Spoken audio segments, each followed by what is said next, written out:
الشيطان الرجيم بسم الله الرحمن الرحيم الحمد لله رب العالمين والصلاة والسلام على أفضل المرسلين وخاتم النبيين وآله وإطرته الطيبين الطاهرين ولعنة الله على أعدائهم أجمعين. أما بعد فقد قال الله الحكيم في كتابه الكريم بسم الله الرحمن الرحيم لقد جاءكم رسول من أنفسكم عزيز عليه ما عنتم حريص عليكم بالمؤمنين رؤوف رحيم. وقال سبحانه وتعالى قل يا أهل الكتاب تعالوا إلى كلمة سواء بيننا وبينك ألا نعبد إلا الله ولا نشرك به شيئا ولا يتخذ بعضنا بعضا أربابا من دون الله فإن تولوا فاشهدوا بأننا مسلمون. صلوات.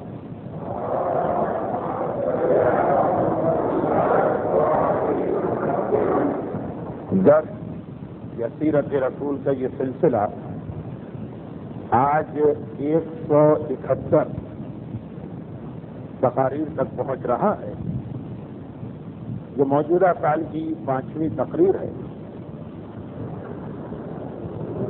اور یہ تاریخ اسلام یا سیرت رسول کا وہ زمانہ بیان کیا جا رہا ہے کہ جب تبلیغ کا سلسلہ اس صورت میں قائم ہو چکا ہے جسے آج کی اصطلاح امر بالمعروف اور نہی عن المنکر کہا جاتا ہے. سیرت رسول کے گزشتہ 7-8 سال تبلیغ اسلام بذریعہ جہاد اور جہاد کی تلوار والا جہاد. اب اس مرحلے سے مسلمان فارغ ہو چکے ہیں اور نہج البلاغہ کے الفاظ میں وہ دور ہے کہ جہاد کی برکتوں سے عالم اسلام استفادہ کر رہا ہے. لیکن یہ 2-3 تقاریر ذرا خشک بھی ہو جائیں گی اور واقعات کچھ ٹھہرے نظر آئیں گے، کیونکہ تاریخ اسلام کا یہ وہ دور ہے کہ جب وفود یا ڈیلیگیشن کے حالات تمام علماء کرام تحریر کیا کرتے ہیں. مجھے اندازہ ہے کہ اگر صرف نام لیے جائیں تب بھی 300 قبیلوں کا نام لیتے 4-5 تقاریر گزر جائیں گے. اور کیونکہ تحریر و تقریر میں ذرا فرق ہوتا، کتاب میں جو نام لکھتے ہیں تو عام پڑھنے والا 2 ورق پلٹ کے آگے بڑھ جاتا ہے. تقریر میں مجھے خود اس بات کا خیال کرنا پڑتا ہے کہ جس چیز کی بہت زیادہ ہمیں ضرورت نہیں، اگرچہ وہ سیرت رسول کا ایک انتہائی اہم حصہ ہے، ذرا سا اسے نظر انداز کیا جائے، لیکن مکمل طور پہ اسے چھوڑا نہیں جا سکتا. یہ معذرت اس لیے کرنا پڑ رہی کہ یہ 2-3 تقاریر جو آنے والی ہے اس میں آپ کو تھوڑی سی یہ شکایت کر رہے.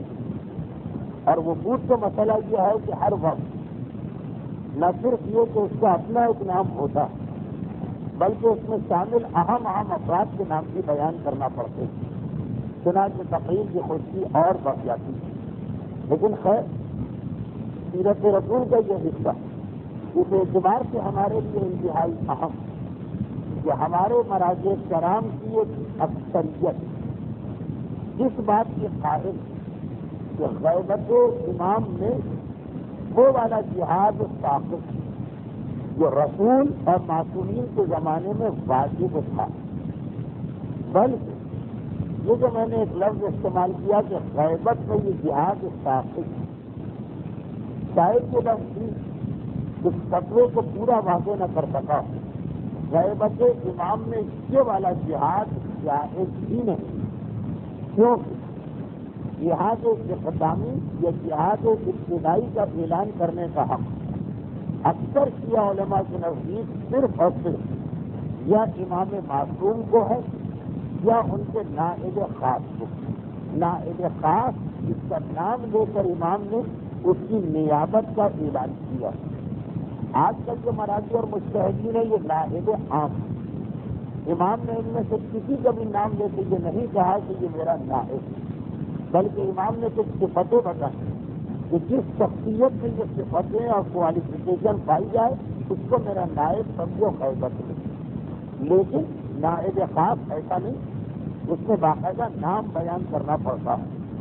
تو اکثر شیعہ علماء کے نصیب وہ والا جہاد جو تبلیغ سے تعلق رکھتا ہے صرف اور صرف امام یا ان کا نائب خاص شروع کر سکتا ہے. بلکہ یہ مسئلہ ہمارے علماء اور مراجع میں اتنا مشہور ہے کہ تصور ہی یہ کیا گیا کہ جیسے یہ مسئلہ تمام علماء کا، جیسے میں نے کہا لفظ اکثریت، لیکن ایک تاثر ہمارے یہاں یہ بن گیا کہ اکثریت نہیں بلکہ تمام شیعہ علماء کو اس پر اتفاق. ایسا تو نہیں. خود دور حاضر کے مشہور مراجع میں سے مرحوم عائشہ اللہ خود وہ مرجع تھے جن کی نگاہ جہاد کے اعلان کا حق بھی نائب عام کو حاصل ہے. لیکن فی الحال یہ مسئلہ ہمارا پریکٹیکل مسئلہ نہیں. تو یہ عرض کرنا کہ وہ جو جہاد وہ تو آج کل ممکن نہیں.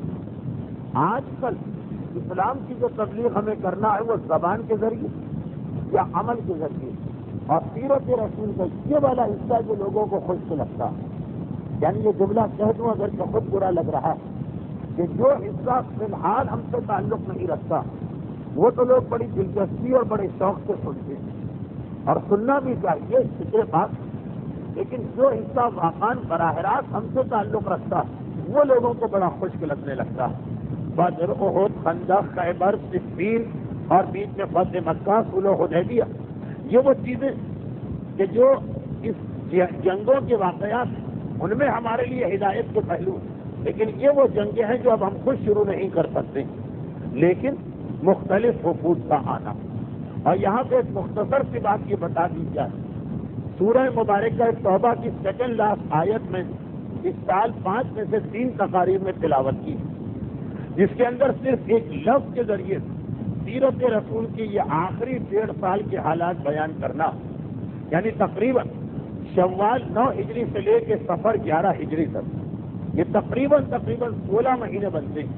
ان 16 مہینوں کے حالات سے خصوصیت کے ساتھ آپ کو ایک لفظ قرآن میں سمجھنا.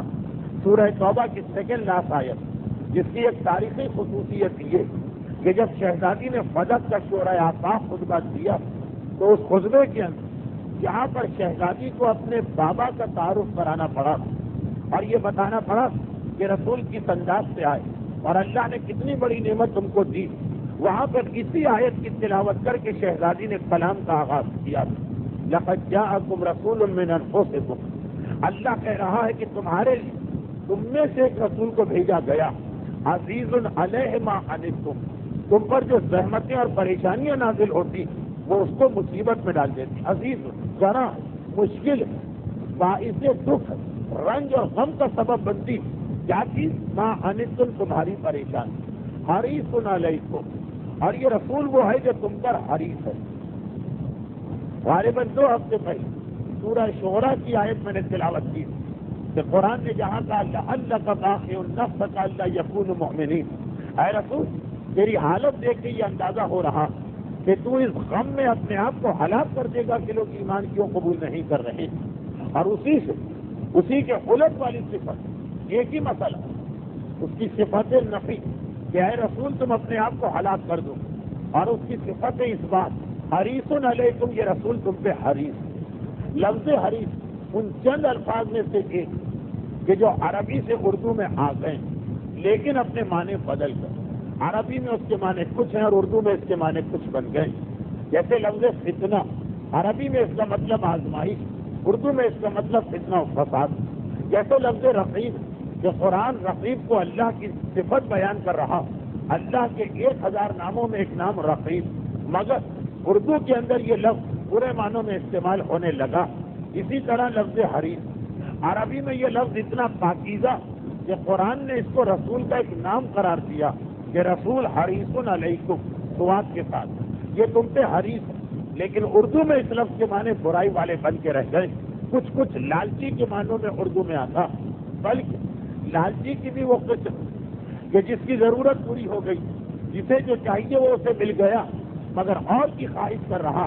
یعنی کھانے کے بارے میں جو کہا جاتا ہے کہ پیٹ بھر گیا لیکن نیت نہیں بھری، کہ اتنا انسان نے کھا لیا کہ اب پیٹ پھٹنے کے قریب، پھر بھی دل چاہتا ہے کہ اور ملتا چلا جائے. دولت میں بھی یہی ہوتا کہ جب کسی کے پاس کوئی دولت نہیں تو اس کی صرف اتنی تمنا ہوتی ہے کہ اللہ رہائش کا ایک مکان دلوا دے، چاہے وہ 2 بیڈ روم کا فلیٹ، اور سواری کے لیے ایک موٹر سائیکل بھی مل جائے تو کافی، اور اتنی تنخواہ آ جائے کہ بیوی بچوں کا گزارا ہو جائے. لیکن جب یہ سب کچھ مل جاتا تو خواہشات پوری نہیں ہوتی، اور حل من مزید. لیکن یہ جذبہ نیکی میں بھی کام آ سکتا.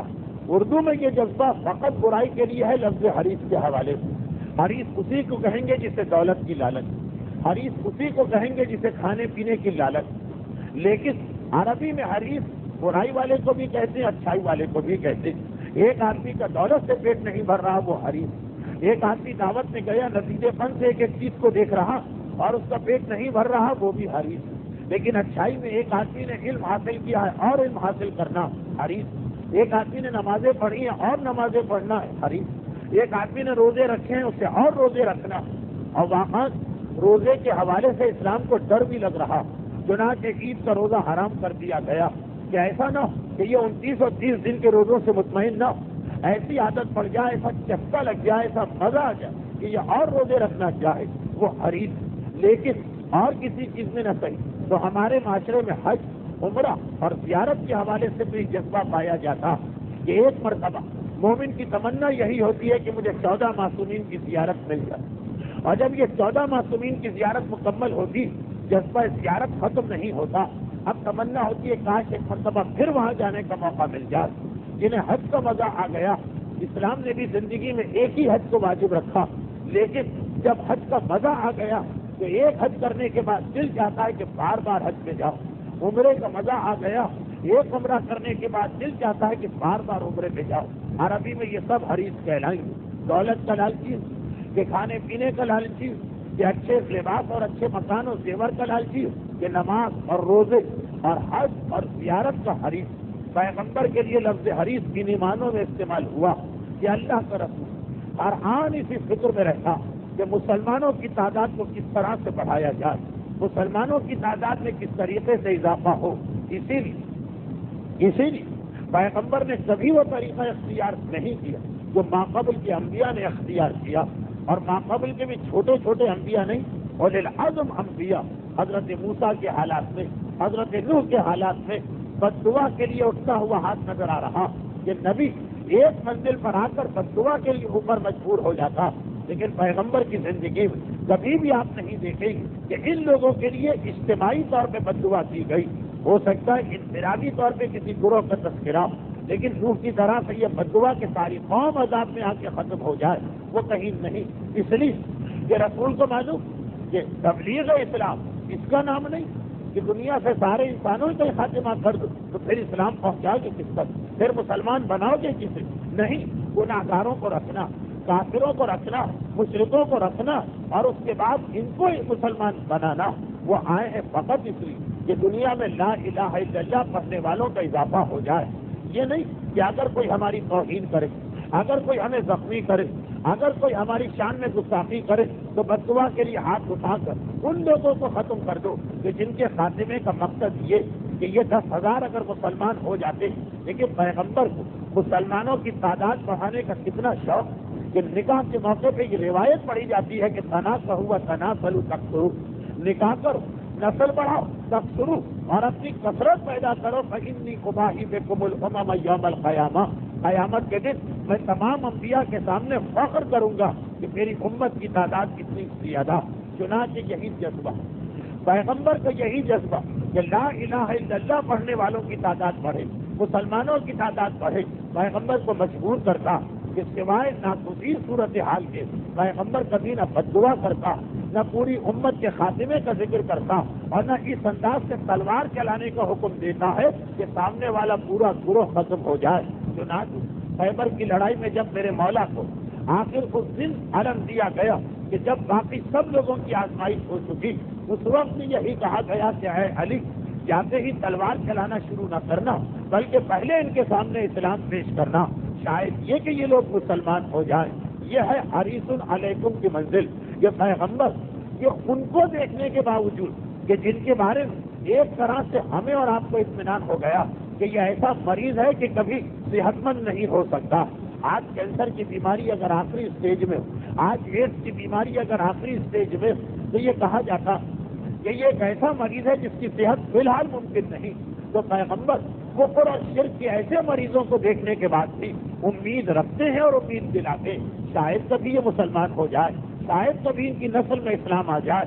یہی وہ جملہ جو صفین کے میدان میرے مولا کی زبان پہ اس انداز سے آیا کہ پہلے میں نے ساری پشتوں کا جائزہ لیا کہ آگے چل کر کسی پشت میں اسلام تو نہیں آ رہا، اور اس کے بعد پھر اسے قتل کیا جو میری تلوار کے سامنے آیا۔ حریص علیکم۔ اب یہ جو پیغمبر کا جذبہ ہر وقت تھا، شروع سے تھا، لیکن صحیح معنوں میں اب وہ وقت آیا ہے کہ پیغمبر اپنے جذبے کے مطابق کام بھی کر سکے۔ کبھی انسان ایک جذبہ لے کے اٹھتا، معاشرہ تعاون نہیں کرتا، سامنے والے تعاون نہیں کرتے، لیکن اب وہ وقت آ گیا کہ جو پیغمبر کی پہلے دن قرآن نے کہا لقد جاءکم رسول من انفسکم، یہ رسول تمہارے پاس آیا، اور اسی دن کہا حریص علیکم۔ جس دن آیا اس دن سے یہ لفظ حریص پیغمبر کے لیے استعمال ہو رہا۔ تو آج 21 سال ہو گئے پیغمبر کو تبلیغ رسالت کرتے ہوئے، 21 سال پہلے بھی پیغمبر حریص تھے اور آج بھی پیغمبر حریص ہیں۔ یہ لفظ عربی کا اسے دہرانا شان رسالت سے گستاخی لگ رہا۔ اس وقت بھی پیغمبر اسلام کے دل میں یہ سڑپ اور جذبہ تھا کہ لوگوں کو مسلمان بنانا ہے، ختم نہیں کرنا، اور آج 21 سال بعد بھی یہ جذبہ، لیکن اس وقت معاشرہ تعاون نہیں کر رہا تھا۔ پیغمبر کے اس جذبے کو پیغمبر کی کمزوری سمجھا جا رہا تھا، یہ خیال کیا جا رہا تھا ہم سے ڈر گئے یا ہم سے دب گئے یا ان کی آواز کو روکنا آسان ہے۔ آج جب پیغمبر کو 21 سال پرانا جذبہ اسے پورا کرنے کا موقع ملا، اگر کہ اس 21 سال میں جہاں جہاں پیغمبر کو موقع ملا پیغمبر نے تبلیغ کو ہمیشہ ترجیح دی قتال کے اوپر، لیکن اب تو واقعا کوئی چیلنج نہیں رہا، چنانچہ یہ سلسلہ بن رہا۔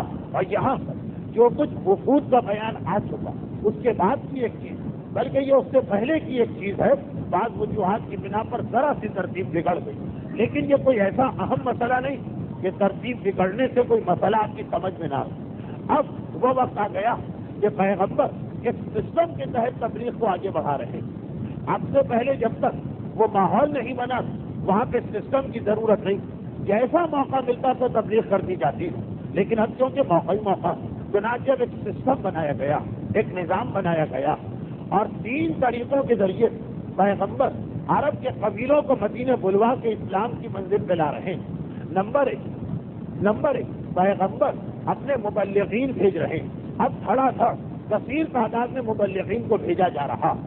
نمبر 2 پیغمبر اسلام باقاعدہ تحریری صورت میں خطوط بھجوا رہے ہیں مختلف قبیلوں کے نام۔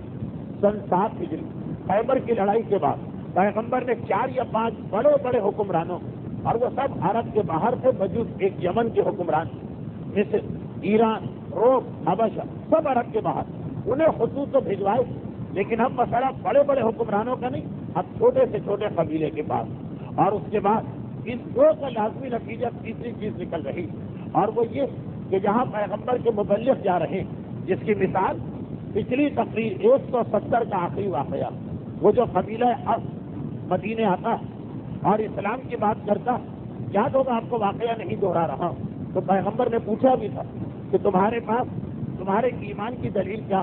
تو ان کا جواب یہی کہ جو مبلغین آپ کے ہمارے علاقے سے گزرے انہوں نے ہمیں 15 باتیں سکھائیں، 10 باتیں سکھائیں، 5 باتیں ہمارے بزرگوں نے سکھائیں، 5 باتیں رسول نے بیان کر کے 20 باتیں مکمل کر دی، لیکن 10 باتیں ان لوگوں نے سکھائی ہیں کہ جو یہاں سے گزر رہے تھے۔ یہ پہلا سسٹم۔ دوسرا طریقہ یعنی اسلام کس طرح پورے عرب میں پھیلایا جا رہا، خط و کتابت۔ چنانچہ آج جو واقعہ شروع ہوگا تقریر کے آخری حصے میں، جسے مختصراً واقعہ مباہلہ کہا جاتا، تو یہ مباہلہ یعنی نجران کے عیسائی مدینے تک آئے کہ پیغمبر کا خط ان کے نام گیا، پورا خط لکھا گیا تھا، اور اس کو باقاعدہ عزت اور احترام کے ساتھ 4 نمائندوں کے ذریعے بھجوایا گیا۔ 4 آدمی تو خط لے کر ایران اور روم کے بادشاہ کے پاس بھی نہیں گئے. یہ خط و کتابت، اور ان دونوں کا نتیجہ یہ کہ جن قبیلوں کو خط و کتابت کے ذریعے سے پیغام اسلام دیا گیا، سب کے حالات میں ملتا کہ فوری طور پہ ان لوگوں نے میٹنگ بلوائی، اس لیے کہ اب یہ خط مدینے سے آ رہا، اور یہ مدینہ وہ پرانا مدینہ نہیں جسے عرب میں کوئی نہیں جانتا. اب مدینے کی شہرت ہے وہ مدینہ جس نے قریش کو شکست دی. اب مدینے کا نام آتے ہی لوگ کہتے ہیں اچھا وہ اسلام کہ جس نے کعبے کی تولیت مکے والوں سے چھین دی، وہ مدینہ کہ جس نے حج کو اپنے کنٹرول میں کر لیا. یعنی اب مدینہ واقعا ایسی چیز کہ اس کے نام سے کوئی خط آتا ہے تو پورے قبیلے کو توجہ دینا پڑتی. یہ نہیں کہ قاتل کو قتل کر کے پھینک دیا، یہ نہیں ہے کہ کاغذ کو پھاڑ کے پھینک دیا. چنانچہ میٹنگ ہوتی، اور جس علاقے میں پیغمبر کا مبلغ آتا وہاں یہ مبلغ ڈور ٹو ڈور کنوینسنگ کرتا، ہر ایک سے جا کے ملاقات کرتا. نتیجہ یہ کہ ایک قبیلے میں پھنس گیا، مگر اس کی میٹنگ کی بنا پر اطراف کے 8-10 قبیلوں تک پیغام خود پہنچ گیا. ایک قبیلے میں مبلغ گیا، اس کی وجہ سے جو تبدیلی آنا شروع ہوتی وہ تبدیلی کچھ ایسی ہوتی کہ اطراف کے قبیلے والوں کے کان خود بخود کھڑے ہو جاتے. لیکن تبدیلی اسلام لانے کے بعد محسوس تبدیلی ہوتی. چنانچہ اگر یہ سیرت رسول کا واقعہ نہیں ہے، بہت بات کا واقعہ، مگر اس معصوم کے زمانے میں پیش آیا کہ جس کی ولادت کی تاریخ بھی وہی ہے جو رسول کی ولادت کی تاریخ، اور اس کا لقب بھی وہی ہے جو رسول کا لقب صادق و امین تھا. اس معصوم کے زمانے جو کہ سیرت امام نہیں پڑھ رہا ہوں، واقعہ نہیں بیان کروں گا، صرف اشارہ کہ جب امام کے بعد ایک عیسائی آ کے اسلام قبول کرتا، اور اسلام قبول کرنے کے بعد اپنا پہلا مسئلہ امام کے سامنے رکھتا، فرزند رسول میری ماں بوڑھی ہے، ضعیف ہے اور پرانے خیالات کی، میں نے اسلام قبول کیا، وہ کبھی اپنے دین کو نہیں چھوڑے گی. ٹھیک ہے، یہ مجھے معلوم، یقین اس سے کوئی بات کرنا ایسا ہے جیسے پتھر سے سر ٹکرانا، اور بڑی معذرت کے ساتھ.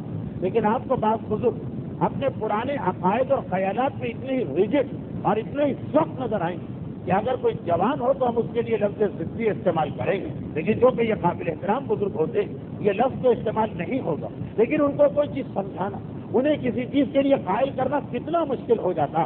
تو اب یہ راوی کہتا کہ مولا اور تو ساری چیزیں مجھے معلوم، سوال یہ کہ کیا جب میں جانتا ہوں کہ یہ دشمن رسول بھی ہے، دشمن امام بھی ہے، دشمن اسلام بھی، واقعہ تو بڑا تفصیلی، اور اگر آپ کو پورا واقعہ پڑھنا تو شہید مرتضیٰ مطہری کی مشہور کتاب داستان راستان میں دیکھ لیجیے گا. لیکن مولا میں صرف ایک سوال کرنا چاہتا ہوں، اور وہ یہ کہ جو کچھ میں اب تک ماں کی خدمت کر رہا کیا وہ خدمت جاری رکھ، جبکہ پتا ہے کہ یہ دشمن رسول، پتا ہے کہ یہ دشمن اسلام، معلوم ہے کہ یہ دشمن امام، ایک ضعیف عورت، بیمار عورت، بستر پہ پڑی ہوئی عورت، وہ رسول اور اسلام کی دشمنی کیا کرے گی؟ لیکن عورت کی زبان ہی کوئی کم نہیں ہوتی، ہزاروں تیروں تلواروں سے زیادہ تو اس کی زبان. چنانچہ اردو شاعری میں آپ کو ایسے شعر بھی ملیں گے کہ مثلا اکبر الہ آبادی کا مشہور شعر کہ اکبر کبھی نہیں دشمن کی فوج سے مگر شہید ہو گئے بیوی کی نوچ سے. تو یہ خالی اکبر الہ آبادی کا مسئلہ نہیں، یہ ہر ایک کا مسئلہ. اور پھر ماں چنانچہ وہ یہ کہتا ہے کہ میں وہ خدمت کروں کہ نہ کروں. امام نے کہا کروں نہ کروں چھوڑو، اب تمہیں زیادہ خدمت کرنا ہے، اس لیے کہ اسلام احترام مادر کا قائل ہے، چاہے وہ کافر بھی کیوں نہ ہو. 3 چیزوں میں کافر کی بھی عزت کرو. مہمان اگر تمہارے پاس آتا، پڑوسی اگر تمہارے پڑوس میں رہتا، اور والدین ولو کافرہ، چاہے وہ کافر ہی کیوں نہ ہو، قابل احترام مہمان آنے والا مہمان، پڑوس میں رہنے والا، اور تیسرے یہ والدین. چنانچہ اس کی خدمت بڑھ گئی، اور اتنی بڑھی کہ ماں کو خود بخود محسوس ہو گیا کہ میرے بیٹے میں کوئی تبدیلی آئی. آگے مجھے کچھ کہنے کی ضرورت نہیں، آپ خود ہی سمجھ گئے ہوں گے. تو اب جب کسی قبیلے میں اسلام پہنچتا تو ایک طرف میٹنگیں ہوتی ہیں کہ کیا کرنا، دوسری جانب اس قبیلے کا انداز بدل جاتا، اس قبیلے کا ماحول بدل جاتا، اور اطراف کے قبائل کو واقعاً احساس ہونے لگتا ہے کہ کچھ ہو گیا. اور یہ کافر قبیلے ڈاکہ زنی ان کے یہاں عام چیز، اپنے قبیلے سے باہر نہ کسی کے مال کا احترام، نہ کسی کی جان کا احترام، نہ کسی عورت کی عزت کا احترام. اب انہوں نے دیکھا کہ وہ ساری چیزیں ختم ہو گئی، ایک دم تبدیلی آ گئی، پورا قبیلہ بدل گیا. تو اطراف والوں کے کان تو ضرور کھڑے ہوں. یہ دوسری بات کہ صرف 14 صدیاں گزری ہیں اس تبدیلی. 14 صدیاں پہلے حالت یہ کہ جب کوئی قبیلہ مسلمان ہوتا تو ان کا اسلام لانا، جبکہ وہ ابھی کسی سے بھی نہیں کہہ رہے، اطراف کے 10-12 قبیلوں کو حیران کر دیتا.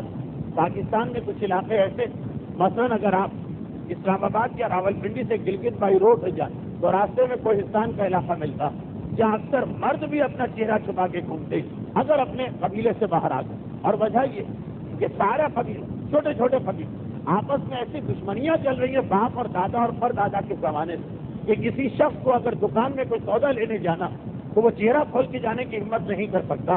10-20 کے ہول میں چلے تو تحفظ, اکیلے جائیں گے کوئی بھی پہچانے گا تو ہم مار دیے جائیں گے فقط اس لیے کہ ہمارے باپ یا دادا نے کسی آدمی کو مارا.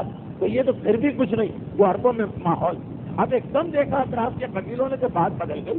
ہمارے مال کا بھی احترام بہت آسان تھا. فلاں قبیلے کے لیے ہمارے مال پہ ڈاکہ ڈالنا, نہ صرف یہ کہ اس نے مال چھوا نہیں بلکہ اٹھا کے وہ مال ہم کو دے کر گیا کہ یہ مال تمہارا تو نہیں. نہ صرف یہ کہ اس کے لیے بہت آسان تھا ہماری عورت کی عزت پہ حملہ کرنا بلکہ اس نے الٹا اس عورت کی عزت کو بچا کر ہم تک پہنچایا جبکہ ہمارے اور اس کے درمیان سالوں سے خون کی تلواریں چل رہی تھی اور خون کی ندیاں بہ رہی تھی. ایک واقعات اثر پڑنے لگا, چنانچہ خود بخود اطراف کے قبیلے متوجہ ہوئے اور انہوں نے سوچا یہ کیا بات ہو گئی. 1-2 آدمیوں کی تبدیلی نہیں, اب پورا قبیلہ بدل رہا. اس کی وجہ سے ان کے دلوں میں تجسس پیدا ہوا اور ان کو یہ پتا چلا کہ مدینے میں کوئی شخص رہتا ہے جس کی وجہ سے یہ تبدیلی آ رہی. اب تیسرا گروہ عرب کے مختلف قبیلوں میں تیسرے وہ قبیلے جو فقط ادھر ادھر سے سن کر یا دوسرے قبیلوں کی تبدیلی دیکھ کر مدینے آ رہے اور اسلام کو سمجھنا چاہتے. پچھلی تقریر ایک واقعہ قبیلہ حفص کا آیا. یہ وہ لوگ ہیں کہ جو پیغمبر کے مبلغ کی وجہ سے اسلام لائے. ایک واقعہ قبیلہ بنو تمیم کا آیا. یہ وہ لوگ ہیں جو اطراف کی تبدیلی کو دیکھ کر اسلام لائے. اور آج ایک واقعہ آ رہا ہے نجران کے عیسائیوں کا کہ جو صرف اس لیے اسلام لائے کہ ان کے پاس پیغمبر کا خط گیا. اب یہ 3 طریقے, اس میں یہ 2 باتیں ابھی ذرا اور بیان کرنا, تبلیغ اور تحریک. مگر اس سے پہلے جملہ جو میں کہہ کر رک گیا, سوچا کہ مکمل نہ کروں لیکن پھر سوچا کہ مکمل کر بھی. یہ واقعہ 10-15 سال پہلے کا ہے پاکستان کی. اب جو میں بتا رہا ہوں کہاں وہ حالت کہ ایک شخص ایک قبیلہ اسلام لاتا تو سارے قبیلے والوں کو حیرت و تعجب ہوتی اور اس کے ایمان کو دیکھ کر یا اس کے کردار کی تبدیلی کو دیکھ کر. اچھا میں یہ بتا دوں کہ 2 ہفتے پہلے جو آپ نے تقریر سنی, 2 ہفتے سے مطلب 2 تقریریں پہلے طائف سارے لوگ مسلمان ہوئے تو آپ نے وہاں دیکھا کہ پیغمبر یہ تو برداشت کرنے کو تیار ہے کہ قبیلہ مسلمان نہ ہو, یہ برداشت کرنے کو تیار نہیں ہے کہ اسے گناہوں میں چھوٹ دی جائے. یہ تو کہہ رہے ہیں پیغمبر واپس چلے, مجھے نہیں چاہیے تمہارا اسلام, مگر یہ نہیں ہو سکتا کہ تمہاری خاطر سود جائز, تمہاری خاطر شراب جائز. تو یہ جتنے قبیلے مسلمان ہو رہے یہ نہ سمجھیے کہ جو آج کل آپ سنتے کہ 10 آدمی مسلمان ہو گئے, 20 آدمی مسلمان ہو. آج کل مسلمان کا مقصد ہے خالی کلمہ پڑھنا. لیکن طائف کا واقعہ میں نے اس سال سب سے پہلے اسی لیے بیان کیا کہ اب جتنے بھی قبیلوں کا اسلام آپ سنتے جائیں تو یہ ذہن میں رکھتے جائیے کہ خالی کلمے کی تبدیلی نہیں کہ پہلے وہ کہتے تھے حب اکبر, اب کہنے لگے اللہ اکبر, اور باقی وہی پرانا ٹھرا چل رہا ہے. نہیں, ایسا تو طائف کے قبیلے میں خوب پہ دے مارا گیا ان کا اسلام, بلکہ وہاں تبدیلی کا مقصد تھا پوری تبدیلی. اسی لیے جب کبھی کوئی قبیلہ اسلام لاتا پیغمبر ان میں ایک امیر بنا کے بھیجتے جس کا کام کا رپورٹ دے کہ یہ قبیلہ کس بات کے لیے اسلام لایا. بلکہ اگر کوئی قبیلہ خود سے اپنے آپ کو مسلمان کہے, جیسے آپ نے قبیلہ حفص کو سنا پچھلی تقریر کا آخری واقعہ, تو پیغمبر کچھ نہیں ہوتے, دلیل مانگتے میں کیسے تمہیں مسلمان مانوں. آج اسلام اور مسلمان ہونا جتنا آسان پیغمبر کے زمانے میں آسان نہیں. خود اس سے آؤ مدینے میں کہ ہم کو مسلمان بننا, تو پیغمبر کہتے دلیل لاؤ, میں نہیں مانتا اس طرح تمہارے زبانی کی ایمان. اور اگر پیغمبر کے مبلغ کی وجہ سے یا خط کی وجہ سے اسلام قبول کرتے تب بھی پیغمبر خالی کلمے کی تبدیل, آپ نے بورڈ ہٹا کے دوسرا بورڈ لگا دیا, حب اکبر کی جگہ اللہ اکبر آ گیا, باقی وہی شراب, وہی جھوٹ, وہی زنا, وہی چوری, وہی سطحوں پہ حملے, وہی دوسروں کو نقصان. جی باقاعدہ پیغمبر کا ایک نمائندہ موجود جس کا کام یہ ہے کہ رپورٹ دیتا رہے کہ اس قبیلے کی کیا حالت. یہ چیزیں ذہن میں رکھیے گا.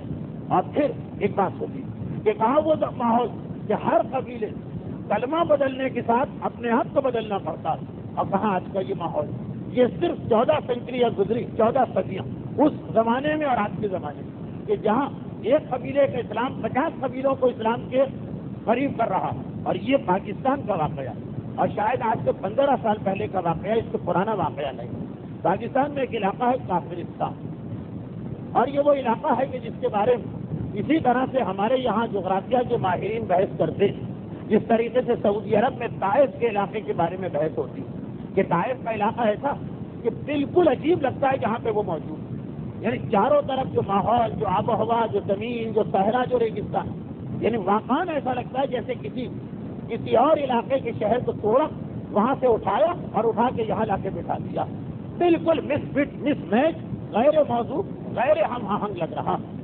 تو یہ طائف کے بارے میں بحث ہوتی، چنانچہ عجیب عجیب باتیں وہاں مشہور، یہ جملہ بھی وہاں مشہور کہ جنہوں کے کسی گروہ اس کو اٹھایا اور یہاں لا کے پہنچا دیا۔ یہ علاقہ یمن کا تھا جو بڑا زرخیز و سرسبز و شاداب علاقہ، یہ علاقہ تبوک کا تھا کہ جو بڑا سرسبز و شاداب ہے، تبوک نہیں، تبوک کے راستے میں کچھ علاقہ، یہ وہاں ایک بحث۔ ہمارے یہاں کافرستان کے بارے میں بھی بحث ہے کہ یہ سب سے عجیب علاقہ، چنانچہ کہا یہ جاتا کہ جب، اب دیکھیے آپ سوچ رہے ہوں گے سیرت رسول میں بات کہاں سے کہاں جا رہی، یہ نہیں، سیرت رسول کے اندر یہ بات ضروری کہ ہم کہاں سے کہاں پہنچ گئے۔ بہت مختصر کرتا ہوں جو کہ بالکل اتھینٹک واقعہ ہے، اس لیے بیان کر رہا ہوں، ورنہ تو ایسے کتنے ہی واقعات ہم دیکھتے ہیں، لیکن ہر واقعات اتنا معتبر نہیں ہے کہ ممبر سے بیان۔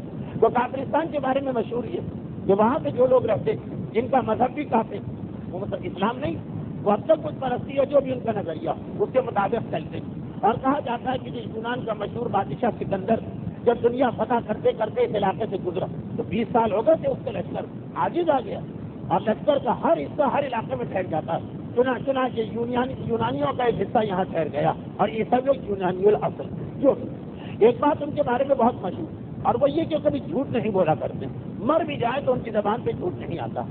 اب یہ واقعہ اس علاقے کا ڈپٹی کمشنر اب لکھتا، وہ یہ کہ وہ لکھ رہا ایک مسلمان اور کافرستان کے کافر باشندے ایک جھگڑا ہو گیا، درخت کے بارے میں جھگڑا ہوا، درخت مسلمان کی ملکیت میں، اور مسلمان نے دعویٰ کیا کہ اس کافر نے آ کے درخت کاٹ دیا، چنانچہ ایک کورٹ میں کیس آئے اور بلایا گیا مدعا علیہ کو، یعنی اس کافر کو جس نے دعویٰ کیا گیا کہ اس نے مسلمان کے درخت کو کاٹا۔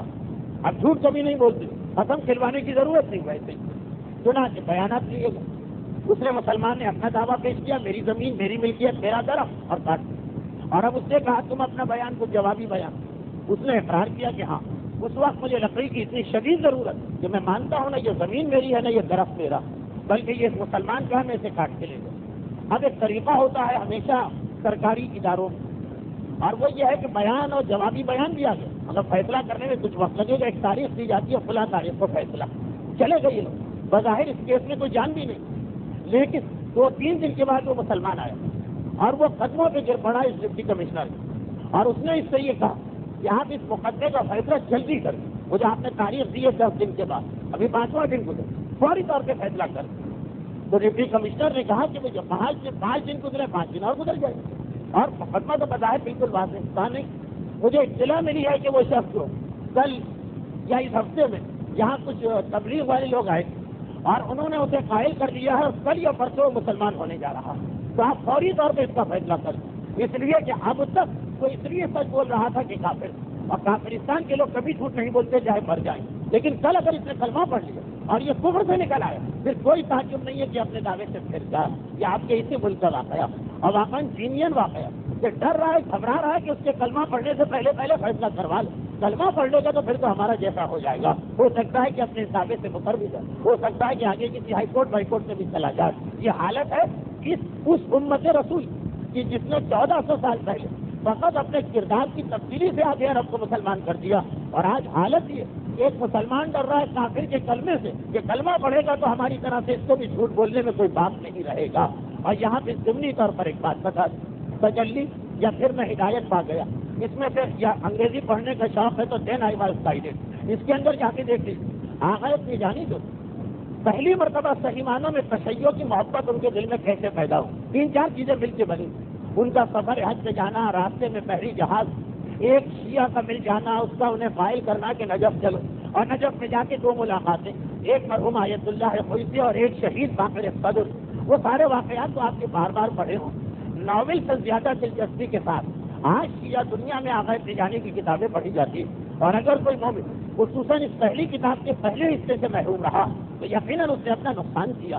بہت ہی دلچسپ اس کے اندر یہاں آغاز کوئی کا ایک واقعہ اس نے نقل کیا جس نے پہلی مرتبہ اس کو ہلا کے رکھ دیا، اور اس نے سوچا کہ جتنا ہم سمجھتے آئے تھے کہ شیعہ برے ہوتے یہ اتنے برے تو نہیں، آغاز کوئی کا ایک عجیب ان کے اخلاق کا واقعہ۔ اور دوسری چیز جس نے اس کو متاثر کیا وہ شہید باقر صدر کا عدالت لگا کے بیٹھا، حاکم شرع یا مجتہد کے پاس اختیار ہے قضاوت کا، اس کو تو سارے شیعہ مراجع مانتے ہیں. چنانچہ وہ کہتا ہے کہ میرے سامنے بڑے بڑے جائیداد کے کیس آتے، ساری ہندوستان اور پاکستان ہی میں مشہور نہیں، یہ تقریباً ساری تھرڈ ورلڈ دنیا کا طریقہ کہ وہاں پر دیوانی مقدمات کا فیصلہ جب 20-30 سال سے پہلے نہیں ہوتا. جس نے کیس دائر کیا اگر اس کے پوتے کے زمانے میں بھی فیصلہ ہو جائے تو بہت غنیمت اور وقت پر، اور پھر اپیل اور در اپیل. دیوانی کیسز لوگوں کو واقعا جس طرح دیوانہ بناتے ہیں، یہ ساری تیسری دنیا کا المیہ. لیکن وہ کہتا بڑے بڑے کمپلیکیٹڈ کیسز، میں بیٹھا ہوں شہید صدر کے ساتھ، ادھر سے آیا جائیداد کا جھگڑا کرنے والا، ادھر سے آیا جائیداد کا دعوے دار، اور بیٹھے اور 15 منٹ کے اندر اس مقدمے کا ایسا فیصلہ ہو گیا کہ چاہے وہ ناخوش گیا ہو جس کے خلاف فیصلہ ہوا، مگر یہ کہنے کی اسے ہمت نہیں ہوئی کہ عدل کے خلاف ہوا. چیز چھینی جائے گی، فن تو ہوگا، لیکن یہ وہ نہیں کہہ سکا کہ یہ میرے پر ظلم ہوا یا زیادتی ہوئی. میں نے شہید صدر سے کہا کہ اگر یہ کیس جس کو آپ نے 15 منٹ میں اس طرح طے کر دیا کہ ذرا بھی صاحب عقل تو کہے گا کہ عدل کسی کا نام اگر میرے ملک کے تیونس کی کسی عدالت میں جاتا تو کم سے کم 20 سال سے اس کیس کو لگ جاتے.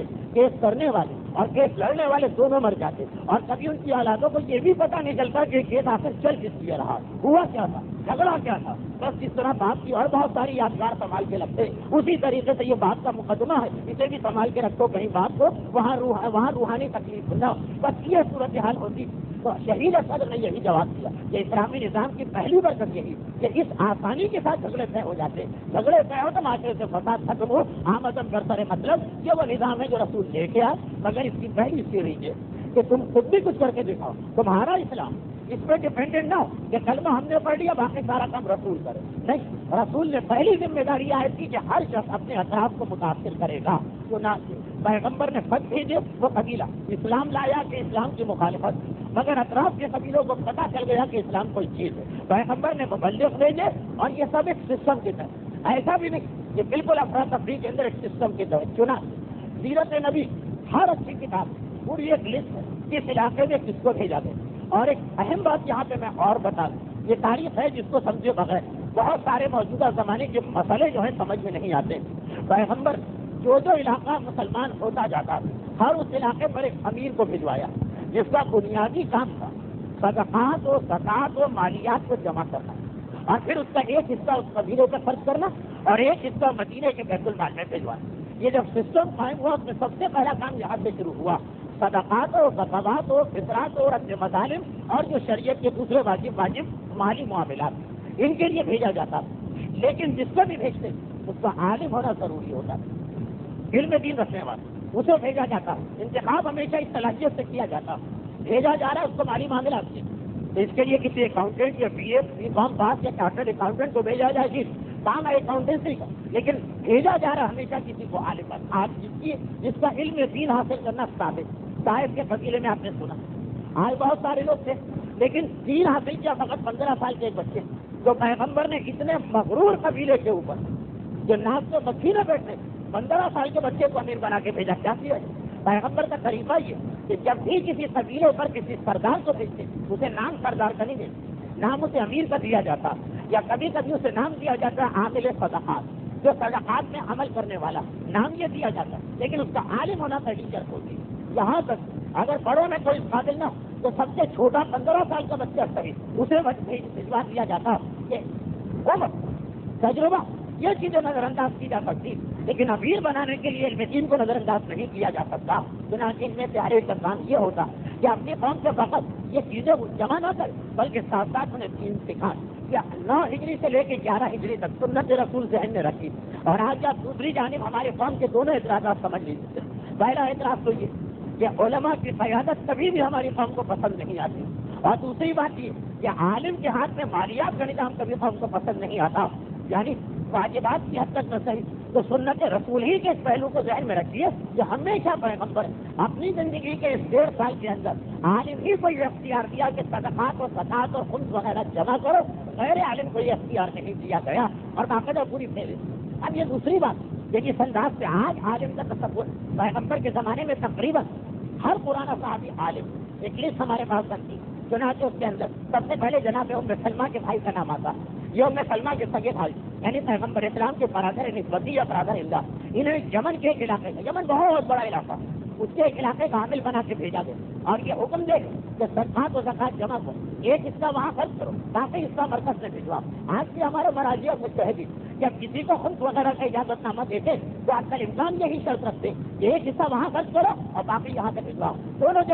دونوں جگہ ضرورت ہے۔ مرکز بھی کمزور نہیں ہونا چاہیے، اسی سے یہ اسلام پھیل رہا ہے، اسی سے مومنین کرام خود کو زکات کی طرف متوجہ، اور وہ علاقہ بھی کمزور نہیں ہونا چاہیے۔ پھر لسٹ کے اندر ایک سے ایک نام آتا، عظیم صحابی پیغمبر اسلام ان کو مختلف علاقوں میں بھجوا رہے، ان کے نام بھی مجھے پڑھنا، ان کے علاقوں کے نام بھی مجھے پڑھنا، لیکن کچھ ایسا محسوس ہوا کہ بعض مومنین کو یہ لگ رہا ہو کہ شاید گفتگو خشک ہو گئی اور شاید گفتگو ٹیک سے ہٹ گئی، اسی لیے مجھے پہلے سے معلوم، میں نے عرض کیا آج آپ کو گفتگو کچھ ٹھہری بھی نظر آئی، لیکن یہ وہ گفتگو کہ جسے سمجھے بغیر اسلام کو وہ نظام سمجھ میں نہیں آ سکتا، کہ جس کے نہ سمجھنے پر ہم کبھی عالم پر اعتراض کریں، کبھی مجتہد پہ اعتراض کریں، کبھی اجازت پہ اعتراض کریں، کبھی غیر عالم کے چھوٹے اجازے پہ اعتراض کریں، کبھی اس مزاج پہ اعتراض کریں کہ آخر کیا ضرورت ہے کہ ہر شخص ان کو زکات بھی لے کے کام چلانا چاہتا، قوم کی کیا انفاق فی سبیل اللہ کا جذبہ یہ مر گیا، کیا وہ روح نکل گئی، وہ ایک اپنی جگہ ایک الگ مسئلہ ہے۔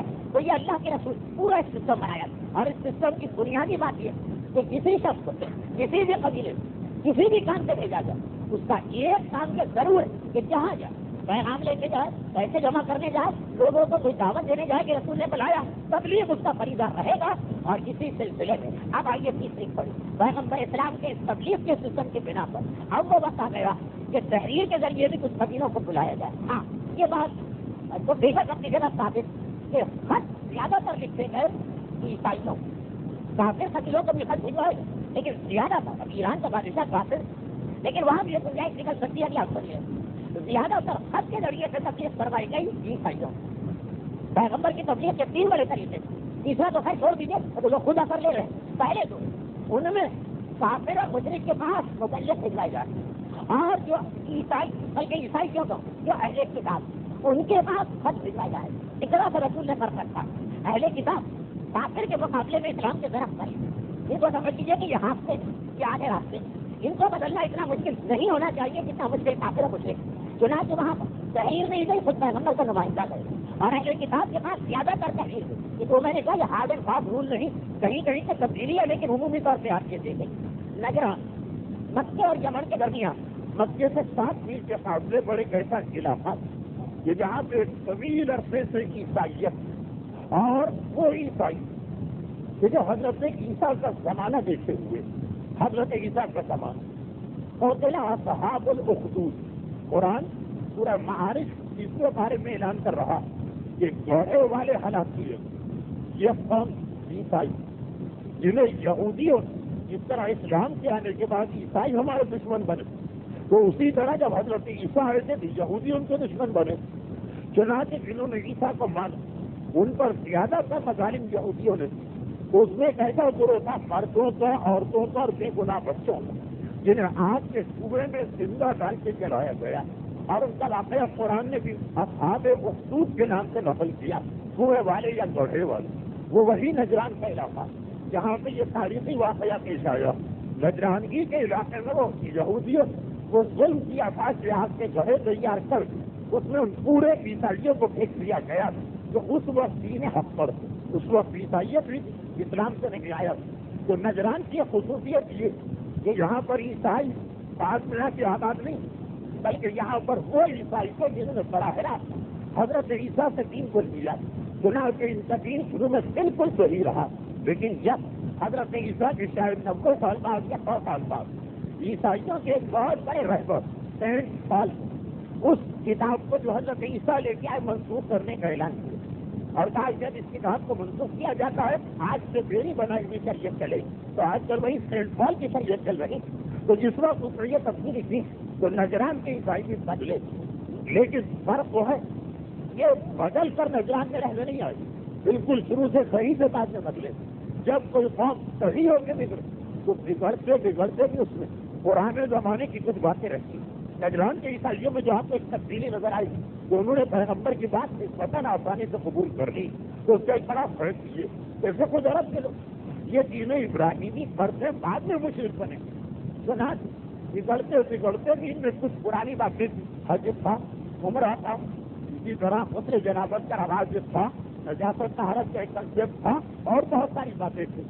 نجران کے عیسائیوں میں پہلی بات ہوئی ہے. اور دوسری بات یہ ایک پورے علاقے میں یہ عیسائیت کا سب سے بڑا مرکز. اچھا جب تک اسلام نہیں آیا تو نجران کے عیسائی وہ خدا واحد کے ماننے والے تھے. اگر جناب عیسیٰ اور روح القدس کو ملا کے ایک کو تین اور تین کو ایک, لیکن بہرحال اس انداز سے کچھ ایک نہیں تھے جس انداز سے مکے کے حرم. تو اب یہ عیسائی انہوں نے جو کیے تھے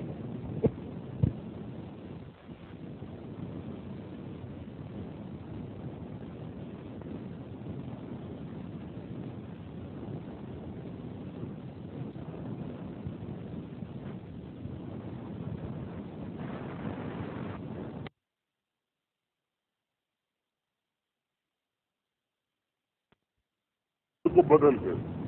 یہ پیغمبر نے جتنے لوگوں کو خط لکھے وہ سب اہل کتاب سے سوائے ایران والے.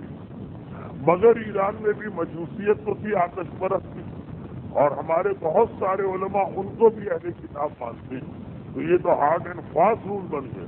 یہ خط انہی کے نام بھجوایا گیا کہ جو پہلے ہی اہل کتاب ہوتے. کافروں کی 3 قسمیں ہوتی ہیں. ایک کا نام ہے کافر ذمی. کافر ذمی کے لیے واجب, یعنی مسلمانوں کے لیے واجب کہ وہ کافر ذمی پر کبھی حملہ نہیں کریں گے, چاہے ابھی وہ کافر ذمی نہیں بنا. یہ میں اس لیے بھی سمجھا رہا ہوں کہ اس سے ایک مسئلہ اور حل ہونا. دیکھیے یہودی, عیسائی اور مجوسی ان پر کبھی حملہ نہیں ہوگا, بلکہ پہلے ان کو دعوت دین دی جائے گی اور ان سے کہا جائے گا کہ یا تو اسلام قبول کرو, یا اسلام قبول نہیں کرتے تو جزیہ دینا قبول کرو, اور جزیہ دو تو تم اپنے آرام اور اطمینان اپنے مذہب پر عمل کرتے ہوئے بھی رہ سکتے ہو. کافر ذمی پر اس وقت تک حملہ نہیں کیا جائے گا جب تک یا وہ مسلمان پر حملہ نہ کرے اور یا کوئی ایسی سازش نہ کرے جو مسلمانوں کو ختم کرنے والی. پھر دوسرے دنیا بھر کے کافر یہودی, عیسائی اور مجوسی کو نکالی, دنیا بھر کے دوسرے کافر ان سے پہلے کہا جائے گا کہ اسلام قبول کرو, اور اگر وہ مسلمان نہ ہو تو نبی اور امام ان پر حملہ کر کے ان کو ہلاک کر سکتے ہیں, لیکن وہ چاہیں تو ان سے ایگریمنٹ بھی کر سکتے ہیں. یاد رکھیے کافر ذمی سے ایگریمنٹ کرنا نبی اور امام کے لیے بھی لازم, یعنی نبی اور امام کے لیے بھی کافر ذمی کے بارے میں چوائس نہیں, یا ان کو اسلام کی دعوت دو یا جزیے کی, جنگ کی دعوت نہیں دے سکتے الا یہ کہ شرارت وہاں سے ہو. ان دو میں سے کوئی ایک اختیار ان کو کرنا, مسلمانوں کے امیر یعنی رسول پیشکش کرنا. لیکن جو کافر ذمی نہیں ان 3 سے ہٹ کر ان کے بارے میں یہ اختیار کہ ان کو دعوت اسلام دو, یا چاہے تو ان سے ایگریمنٹ کر لو یا چاہے تو ان سے جنگ کر لو. یہ فرق ہو گیا. پھر اگر کافروں سے ایگریمنٹ کر لیں اس کا نام ہوگا کافر معاہد, اور اگر رسول کہے کہ نہیں اسلام انہوں نے قبول نہیں کیا, میں ایگریمنٹ نہیں کرتا, جنگ کرتا ہوں, تو ان کا نام ہوگا کافر حربی. تو کافروں کی 3 قسم, ایک تو ذمی ہے, ان کے بارے میں رسول کے لیے بھی لازم یا ان سے جزیہ لے یا ان کو اسلام کی دعوت, جنگ نہیں ہو سکتی. اور باقی کافروں کے بارے میں رسول کی مرضی ہے, چاہے جنگ کرے چاہے ایگریمنٹ کرے. یہ اس لیے بھی میں نے مسئلہ بتایا کہ بعض مجتہدین کافر کے مال کے حوالے سے فرق کرتے ہیں کافر حربی میں اور ایگریمنٹ والے کافر میں, لیکن یہ میرا آج کا موضوع نہیں, بلکہ میرا موضوع یہ سیرت رسول میں ایک بیچ میں ضمنی بات آ گئی. ابھی تک کتنی تقریر ہوئی, مجمع کی اکثریت کہے گی کہ ہمارے نزدیک تو وہ سب کی سب موضوع سے ہٹ کر دیں, لیکن میں اپنی جگہ مطمئن ہوں کہ وہ سب ہمارا موضوع. آخری بات ہمارے موضوع سے باہر, یہ صرف 2 منٹ کی بات. چنانچہ اب ہمارے علماء میں ایک بحث ہوتی ہے کہ جب رسول کا نظام ساری دنیا میں قائم کیا جائے تو جو ہمارے امام زمانہ ہے اجل اللہ تعالی ظہورہ الشریف, دیکھیے یہ ایک بہت دلچسپ بحث ہے اور میں اس بحث کی تفصیل میں نہیں جا رہا ہوں, میں اپنے اوپر ہونے والے ایک اعتراض کا جواب دے رہا ہوں. جب امام وہ نظام قائم کریں تو بالکل وہی نظام ہوگا جو رسول لے کے آئیں, مگر اس نظام میں یہودی اور عیسائی سے جنگ نہیں ہو سکتی. آپ نے سنا رسول کو بھی اجازت نہیں, ان کو اسلام کی دعوت دو, اگر قبول نہ کرے تو ان سے کوئی جزیہ دے, اور اگر وہ جزیہ دینے پہ راضی ہو جائے تو جنگ نہ کرو. اچھا اب یہ بحث یہ ہوئی کہ کیا حکومت امام قائم ہونے کے بعد جب ساری دنیا سے شرک کا خاتمہ ہو جائے اور کفر کا خاتمہ ہو جائے، کیا اہل کتاب کا بھی خاتمہ ہوگا؟ ایک بحث، اور اس بحث کے اندر علماء تقسیم، ایک گروہ علماء کا کہنا ہے کہ نہیں، ظہور کے بعد کافر ذمی بھی کافر حربی کی کیٹیگری میں، اور ان کو بھی ختم کیا جائے گا اگر اسلام قبول نہ کرے۔ مگر ایک گروہ کا کہنا ہے کہ نہیں، امام اسی شریعت کو نافذ کریں گے جو رسول نے اپنے زمانے میں نافذ کی، جس کا مطلب کیا کہ سارے کافر مارے جائیں مگر یہودی اور عیسائی اور مجوسی جب تک کہ خود شرارت نہیں کرے ان کو نہیں مارا جائے گا، اور اگر شرارت کرے بھی تو خاص وہ آدمی مارا جائے گا یا اس کا قبیلہ مارا جائے گا، سارے یہودیوں کو نہیں مارا جائے گا۔ ایک گروہ علماء کا ہی نظریہ، اور دلیل لاتے ہیں کہ امام چونکہ شریعت رسول کو نافذ کرے اور اس میں تو یہی حکم چنانچہ۔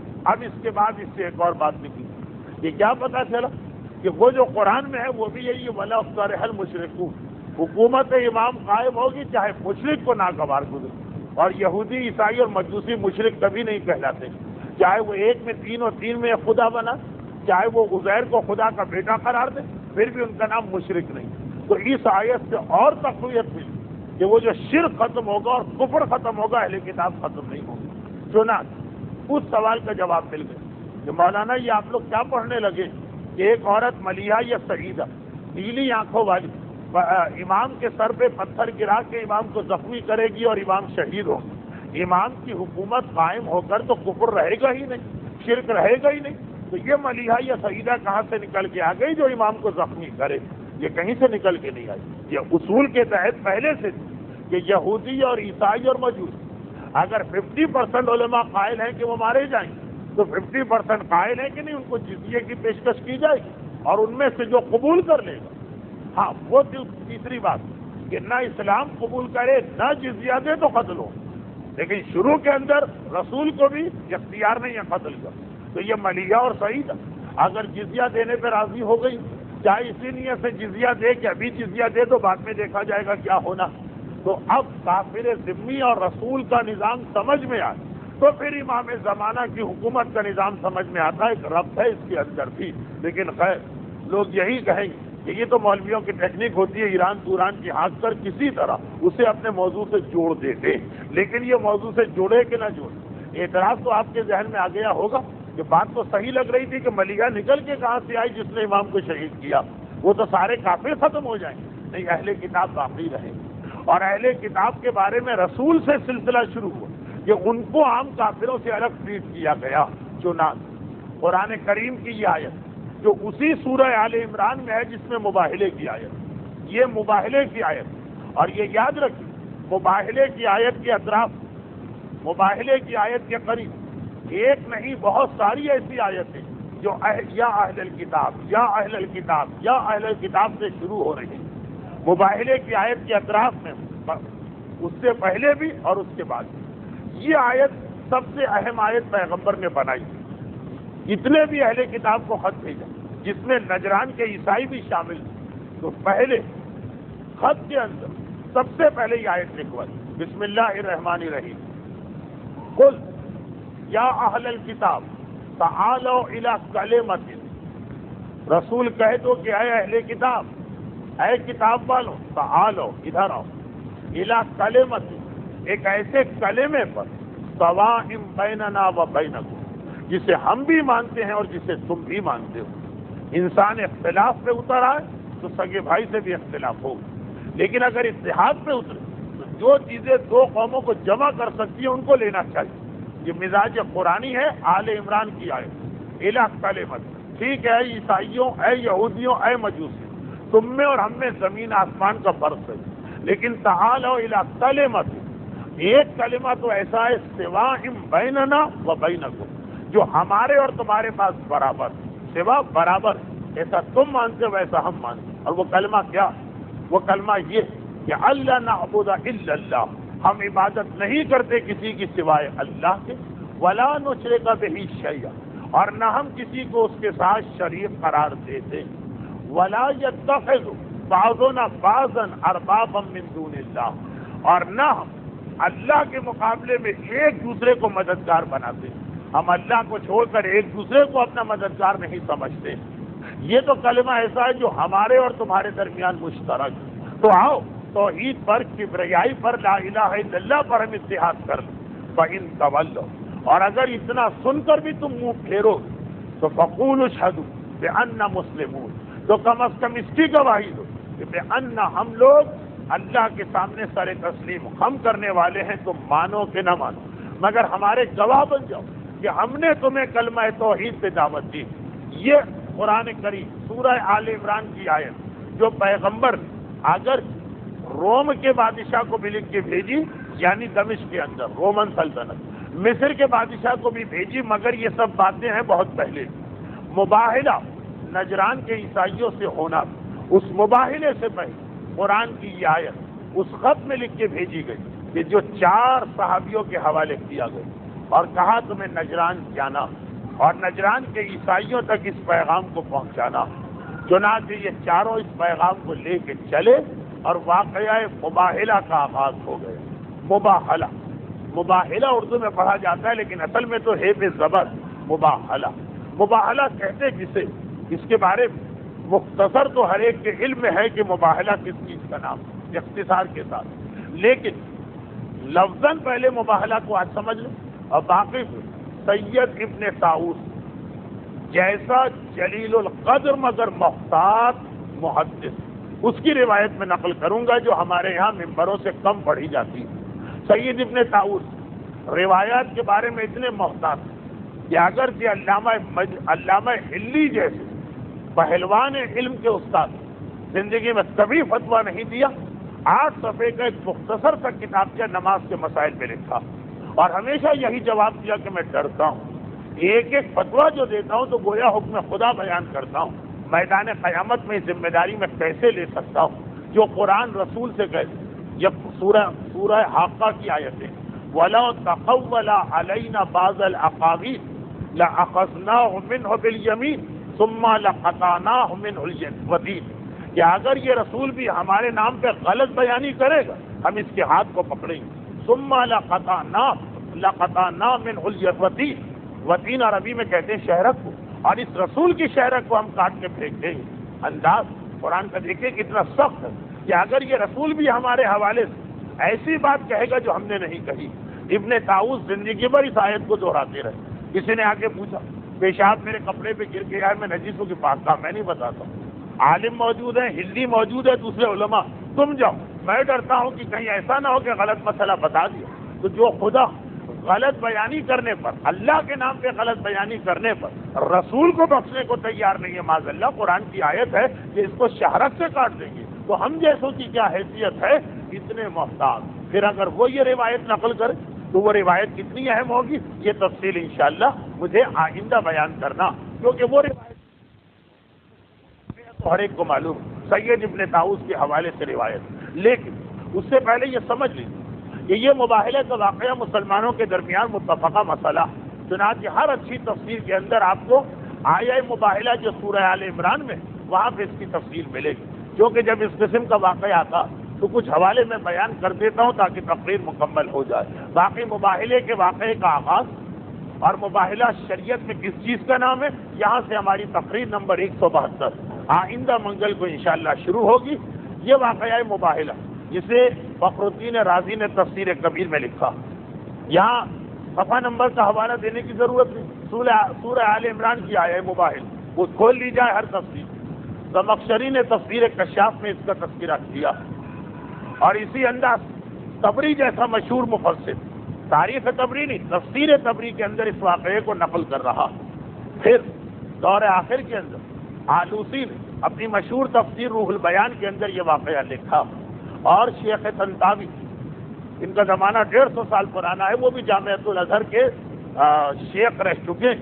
ایک تو جو آج آئے ہیں وہ بھی طنطاوی ہیں جو آج کل پاکستان کے دورے پر، اسی خاندان کے بزرگ، اپنی مشہور تفسیر طنطاوی، اور پھر اہل سنت کی مشہور ترین تفاسیر میں سے ایک تفسیر بیضاوی۔ اسی طریقے سے صحیح مسلم صحاح ستہ میں دوسری اہم ترین کتاب، مسند احمد ابن حنبل، 4 فقہا میں جن کی پیروی آج بھی کی جا رہی، ایک مکتب فکر حنبلی کے بانی احمد ابن حنبل، مسند احمد ابن حنبل، اور پھر حاکم مستدرک اس کتاب کو کہتے ہیں کہ جب ایک کتاب لکھی جائے اس میں کچھ چیزیں چھوٹ جائیں تو وہ چھوٹی ہوئی چیزیں جس کتاب میں ہیں اس کا نام مستدرک.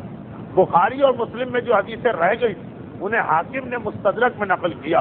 چنانچہ مباہلے کے واقعے جتنا صحیح مسلم نے لکھا جو رہ گیا وہ حاکم نے مستدرک میں لکھا.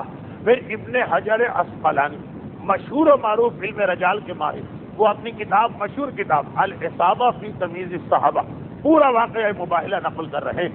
اس کے علاوہ سیرت کی دیگر کتابوں میں بھی مثلاً واحدی اسباب نزول قرآن میں یہ پورا واقعہ لکھا. ابن اثیر اصول فقہ کی مشہور کتاب جامع الاصول کے اندر یہ پورا واقعہ لکھا. ابن جوزی تذکرۃ الخواص سیرت رسول کی کتاب میں یہ پورا واقعہ لکھا. ابو نعیم اصفہانی کی کتاب دلائل النبوہ اس پورے واقعے سے بھری ہوئی.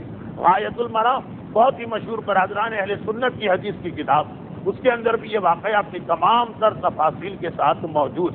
اور پھر فقہ مالکی کے مشہور عالم ابن صباغ نے اپنی کتاب کے اندر الفصول المہمہ اس واقعے کو نقل کیا.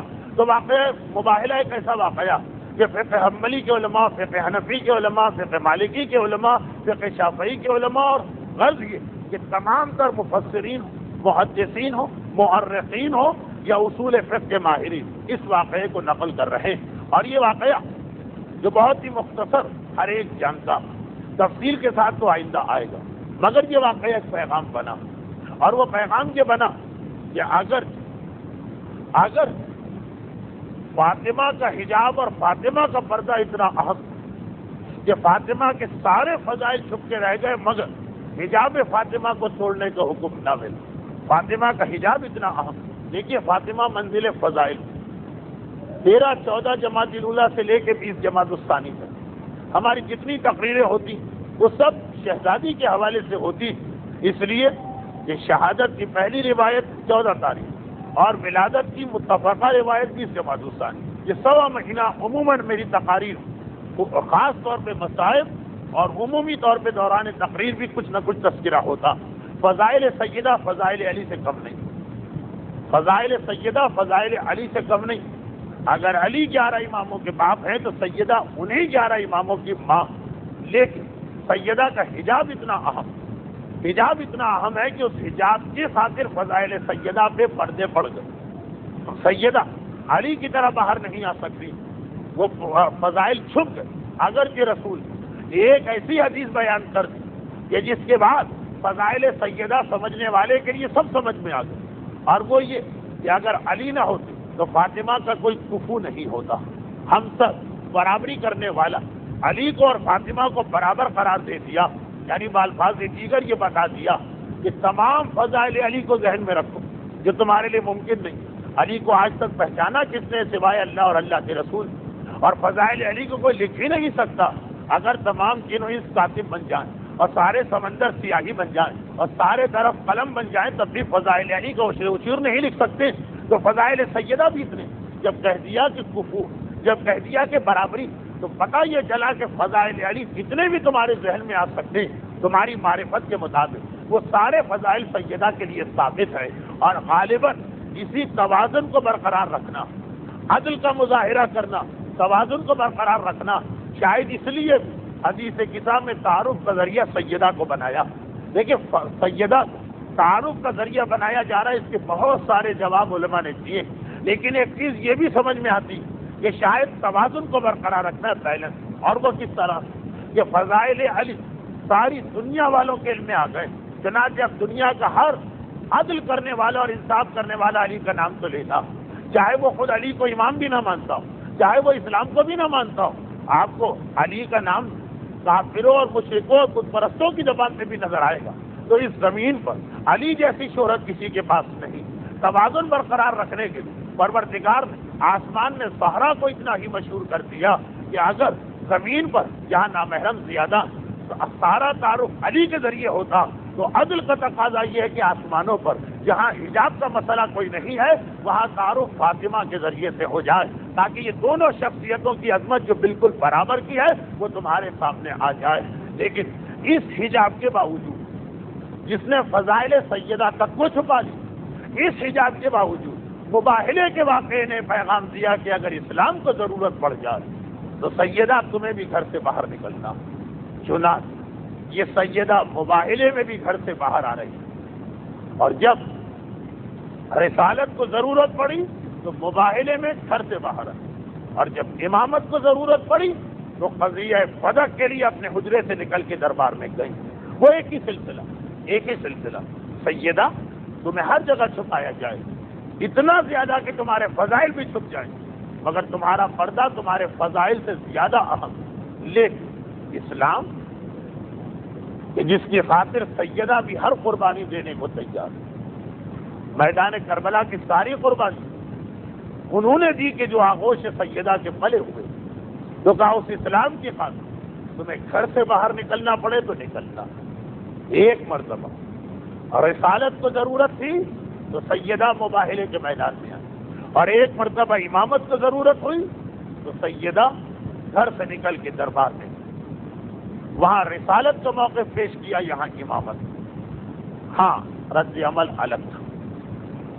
وہاں سیدہ کے گھرانے کو دیکھ کے کہا گیا صادقین آ رہے ہیں، یہاں سیدہ کا دعویٰ سن کے کہا گیا ہمیں تمہاری سچائی پر یقین ہی نہیں ہے، گواہ لے کے آ جائے۔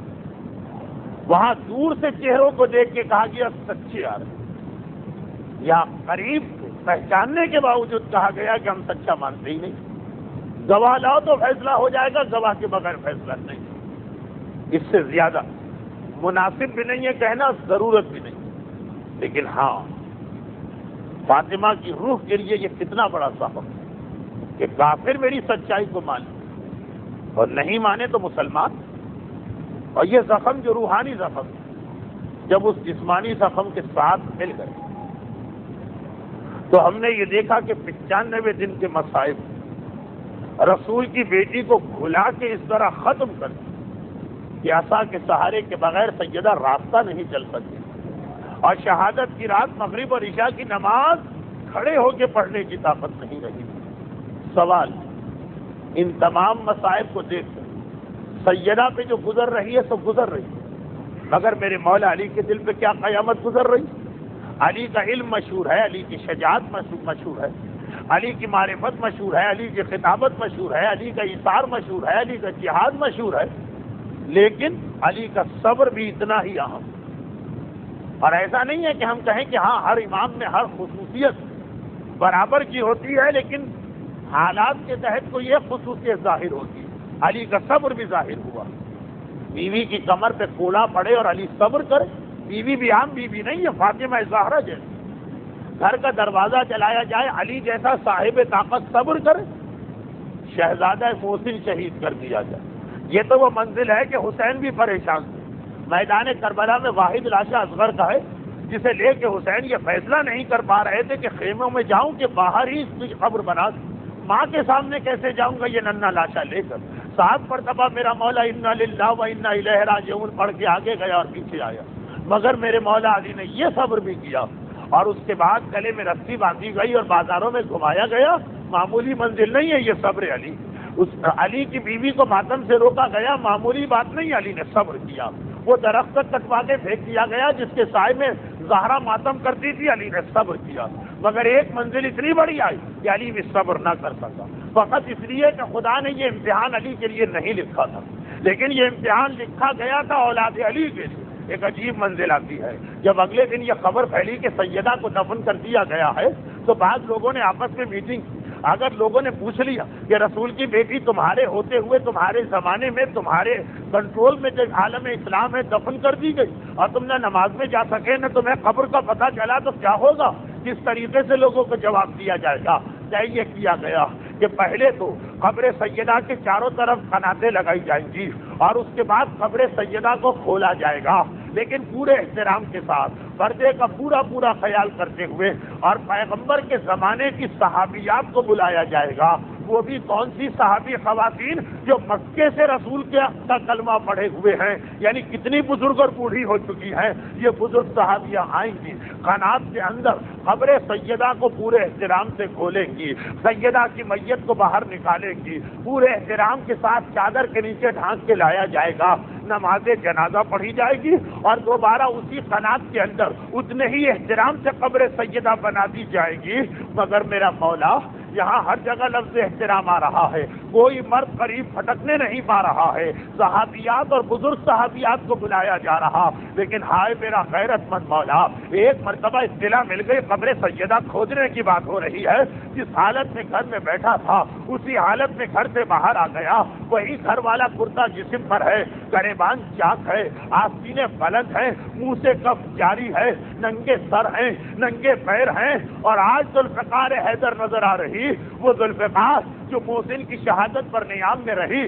سیدہ کے پہلو شکستہ ہوتے وقت نیام میں رہی، دروازہ جلتے وقت نیام میں رہی، آج قبر سیدہ کی توہین کی بات ہوئی، آج ذوالفقار لوگوں کے سامنے آ گئی۔ ایک مرتبہ میرا مولا وہاں پہنچا، ابھی کدال نہیں پڑ پائی ہے قبر کے اوپر، علی پہنچے، کہا خبردار اگر کسی نے رسول زادی کی بیٹی رسول زادی کی قبر کو ہاتھ لگایا اب ذوالفقار حیدر نہ رکے گی، شاید لوگوں کو رسول کی کوئی حدیث یاد آ گئی ہو۔ ایک مرتبہ گھبرا کے لوگ واپس چلے گئے، قبر سیدہ محفوظ ہو گئی۔ بس یہاں پہ مجھے دو جملے عرض کرنا ہوتے ہیں، قبر سیدہ محفوظ ہو گئی، اے میرے مظلوم امام، اے میرے آقا حیدر کرار، آج تو آپ نے ذوالفقار کے ذریعے قبر سیدہ کو بچا لیا، لیکن آقا یہ قبر سیدہ پھر بھی بچ نہ سکی۔ آج آپ کی امامت میں تو خدا نے یہ امتحان نہ لیا، لیکن کوئی اور امام ایسا تھا جس کا خدا نے اتنا بڑا امتحان دیا آپ کی آنکھوں کے سامنے۔ اے عزاداروں، میں آپ سے کہہ رہا، آپ کے پاس طاقت ہو، آپ کے پاس اختیار ہو، کوئی آپ کے باپ کی قبر کو ہاتھ تو لگا کے دیکھے، کوئی آپ کی ماں کی قبر کو چھو کے تو دیکھے۔ آپ کمزور ہو تو دوسری بات ہے، صاحب اختیار ہونے کے بعد کیا کبھی برداشت کریں گے؟ آپ کٹ مریں گے، مگر کسی کو باپ و ماں کی قبر کی بے حرمتی نہ کرنے دیں گے۔ ارے کتنا مظلوم ہے میرا وہ امام، اور کتنا صابر ہے میرا وہ امام جس کی امامت کا زمانہ چل رہا ہے اور اس کی امامت میں اس کی دادی کی قبر کو گرایا جا رہا۔ تو بس پہلے ایک جملہ اور سنا دوں، دستور دنیا ہے، حکم اسلام ہے، جب کسی کے مرنے کی خبر پاتے ہیں تو خالی ماتم کر کے نہیں بیٹھنا ہے، اس کے گھر والوں کو جا کے پرسہ دینا ہے، پرسہ دینا سنت مؤکدہ ہے، جاؤ اس کے گھر اور اس کے وارثوں کو پرسہ دو۔ آپ نے جماعت الثانی کی ابتدائی تاریخوں میں رسول زادی کا ماتم کیا ہے، مگر کیا رسول زادی کا پرسہ ان کے وارثوں کو پہنچایا؟ آج فاطمہ زہرا کا وارث کون ہے؟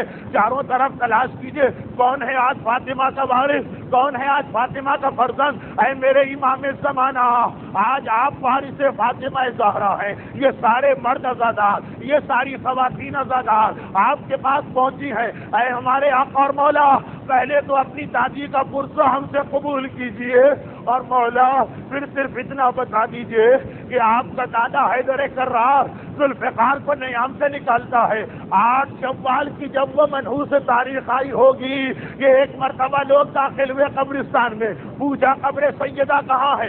اشارہ کیا گیا، انہوں نے حکم دیا بلڈوزر آگے بڑھائی جائے، کدالیں ہاتھ میں سنبھالی جائے۔ ارے غضب ہو رہا، کعبے سے زیادہ بڑی مصیبت قبر سیدہ گرائی جا رہی، یہ کدال چل رہی ہے، اور میرا امام زمانہ یہ منظر دیکھ کر حکم خدا سے خاموش ہے۔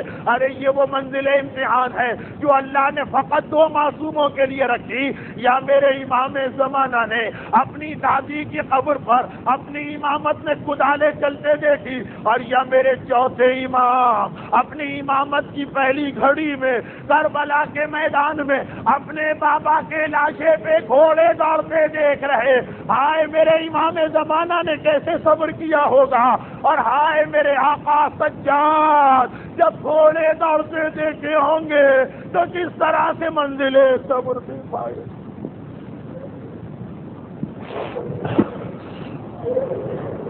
پروردگارا تجھے انہی مصائب کا واسطہ آج کے دن ہماری سب سے پہلی دعا یہ کہ تجھے جنت البقیع کے ان ٹوٹے ہوئے مزارات کا واسطہ ان روضوں کی تعمیر نو کے اسباب جلد از جلد فراہم فرما۔ پروردگارا اور تجھے واسطہ انہی مصائب اہل بیت کا، جس اسلام کی خاطر اللہ کے رسول نے اتنی زحمتیں برداشت کی، پیغمبر کی بیٹی نے اتنے مصائب پہ صبر کیا، میرے امام زمانہ کو حکم خدا سے خاموش رہنا پڑا، کم از کم ہم کو، ہماری قوم کے مردوں کو، عورتوں کو، بچوں کو، جوانوں کو، بوڑھوں کو اس اسلام پہ عمل کی توفیق عطا فرما۔ پروردگارا تجھے واسطہ اہل بیت اطہار کے انہی مصائب کا ہم میں سے ہر ایک کو دنیا اور آخرت کی ہر پریشانی سے محفوظ فرما۔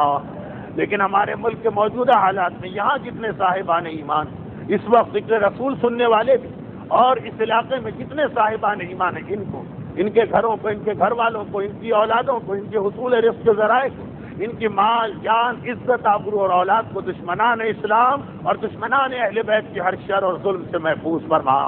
پروردگارہ ہمارے مرحومین، خصوصاً وہ مرحومین جو ذکر رسول باقاعدگی سے سنا کر رہے اور اب تو خود خدمت رسول میں، اور جن مرحومین کے لیے آج کا ایصال ثواب اعلی علیین میں، ان سب کو جوار اہل بیت سے ملحق فرما، اور ان تمام مظالم کے انتقام کے لیے اپنی آخری حجت وارث رسول والے رسول امام زمانہ کے ظہور میں تعجیل فرما۔ یہاں کے دستور کے مطابق چند مرحومین کے لیے سورہ فاتحہ ہیں۔ مرحوم داؤد علی جعفر علی لاکھانی اور ان کی مرحومہ اہلیہ ایک سورہ فاتحہ۔ بسم اللہ الرحمن الرحیم، الحمدللہ رب العالمین الرحمن الرحیم مالک یوم الدین، ایاک نعبد و ایاک نستعین، اهدنا الصراط المستقیم صراط الذین انعمت علیہم غیر المغضوب علیہم ولا الضالین۔ مرحوم غلام علی رحمت اللہ اور ان کے تمام مرحوم رشتہ دار ایک سورہ فاتحہ۔